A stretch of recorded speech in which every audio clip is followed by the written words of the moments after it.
बाबा नीम करोड़ी महाराज की जय हो। आज हम यहाँ कैची धाम में हैं। बाबा का आंगन, माँ का आंगन, सुंदर सुंदर फूल। यहाँ का वातावरण स्वर्ग के समान है। यहाँ आकर ऐसा लगता है कि बस देखते रहो, यहाँ की लीलाओं का आनंद लेते रहो। मुझे याद है ये जो सामने बाथरूम्स बने हुए हैं इस तरफ, यहाँ पे तखत डल जाता था और महाराज जी यहाँ शाम के समय बैठा करते थे और हम लोग बैठ के महाराज जी की बातें करते थे, महाराज जी की बातें सुनते थे, अपनी कहते थे। बहुत मज़ा आता था। यहाँ पे इस यज्ञशाला में एक बार हम बैठे हुए थे। ये 1990 के आसपास की बात है, करीब 32 साल पुरानी बात हम आपको सुना रहे हैं। उन दिनों यहाँ श्री भागवत का कार्यक्रम चलता था, सप्ताह, भागवत सप्ताह।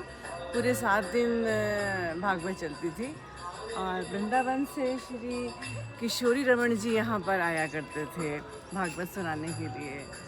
और हम लोग सब लोग महिलाएं लोग यहाँ अंदर बैठते थे, सुनते थे। तो एक बार की बात है कि हम बैठे हुए थे और तबले वाला नहीं आया। तबले वाला थोड़ा देर हो गई, तो हम तबले के सामने बैठ गए जाके। छोटी उम्र थी और इतनी ज़्यादा समझ नहीं थी, बस हम बैठे हुए थे। हमने कहा लाओ, वो भजन गाते थे जब पंडित जी, तो हमने सोचा लाओ भी कोई आया नहीं है तो हम तबला बजाते हैं। तो हम तबला बजाने बैठ गए। इतने में पंडित जी आए और हमने उनको प्रणाम किया। तो कहते हैं नीलिमा, तुम तबला बजाओगी हमारे भजन के साथ में? तो बस एक बचपना था, मैंने बोला ऐसी मेरी क्या ज़रूरत। ज़रूरत का मतलब हिम्मत, उर्दू का शब्द है ज़रूरत। ऐसी मेरी क्या ज़रूरत जो मैं आपके साथ तबला बजा सकूं।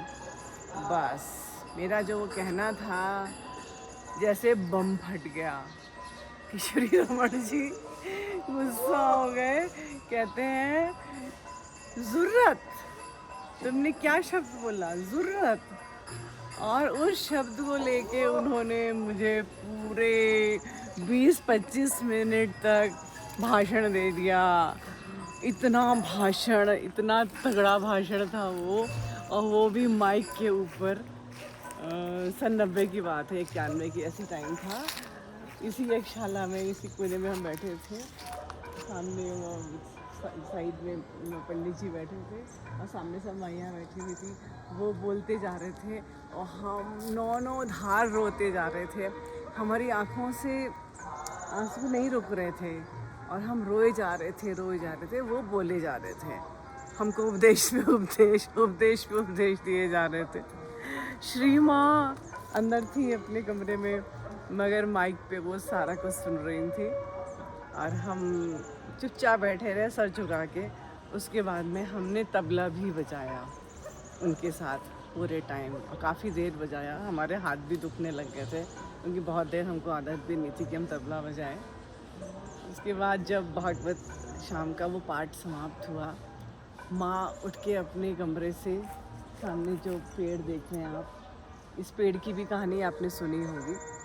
महाराज जी ने, ये सूख गया था, इस पे महाराज जी ने जल डलवा दिया था, ये हरा भरा हो गया।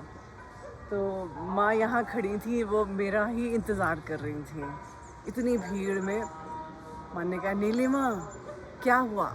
और मैं जाके माँ के गले से चिपक गई, ऐसे जैसे राम जी हनुमान जी से मिले थे, बिल्कुल वैसे ही। एक भक्त का भगवान से मिलन हो रहा था और मैं माँ के यहाँ कंधे में चिपक के रोए जा रही थी। माँ मुझे चुपका के प्यार कर रही थी। नहीं बेटा, नहीं रोना नहीं। समझाया उन्होंने, नहीं देखो ये लोग ऐसे बोल देते हैं, बुरा नहीं मानना, बड़े हैं। किशोरी रमन जी ने देखा कि माँ मुझे प्यार कर रही हैं, चिपका रही हैं। उनको बड़ा आश्चर्य हुआ कि देखो माँ ने इसको गले से लगाया, इतना प्यार किया, तो मुझे इसके साथ ऐसे नहीं करना चाहिए था।